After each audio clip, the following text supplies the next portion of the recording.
আমি যদি প্রধানমন্ত্রী হতাম, আমার খুব ইচ্ছা হয় আমি কোনো ক্ষমতাশালী লোক হব। হয়ে কি করব? আমার মেন উদ্দেশ্য, এই দেশটাকে আমি ভালোবাসি। তাই আমি যদি প্রধানমন্ত্রী হতাম, সেক্ষেত্রে আমি দুটো কাজ করতাম খুব জোরালোভাবে। কি?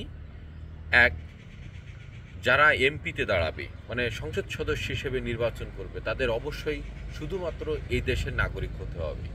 বাইরের কোনো দেশে তাদের দ্বৈত নাগরিকত্ব থাকতে পারবে না, যে তারা আমেরিকারও নাগরিক, বাংলাদেশেরও নাগরিক।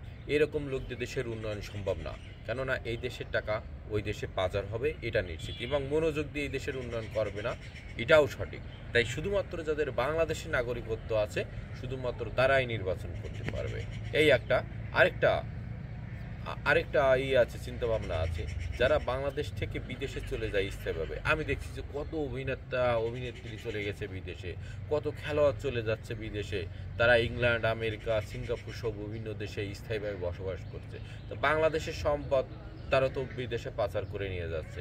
এই দেশে তারা পড়াশোনা করেছে, এই দেশে সরকারি টাকা বা সুযোগ সুবিধা পাচ্ছে, জনগণের টাকায় তারা পড়াশোনা করেছে, তারা এত বিলাসী জীবনযাপন করেছে। তারপরে তারা যদি চলে যায় বিদেশে, তাহলে তো দেশের সম্পদ চলে যাচ্ছে।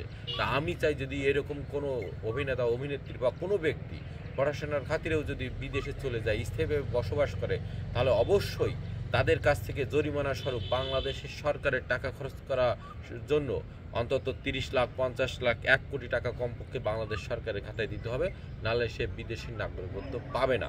এরকম কোনো ব্যবস্থা চালু করা উচিত বলে আমি মনে করি। তাহলে দেশের সম্পদ কিছুটা হলেও দেশে থাকবে। এইটে আমাদের ঊর্ধ্বতন যারা কর্তৃপক্ষ আছে তাদের একটু ভাবার বিষয়।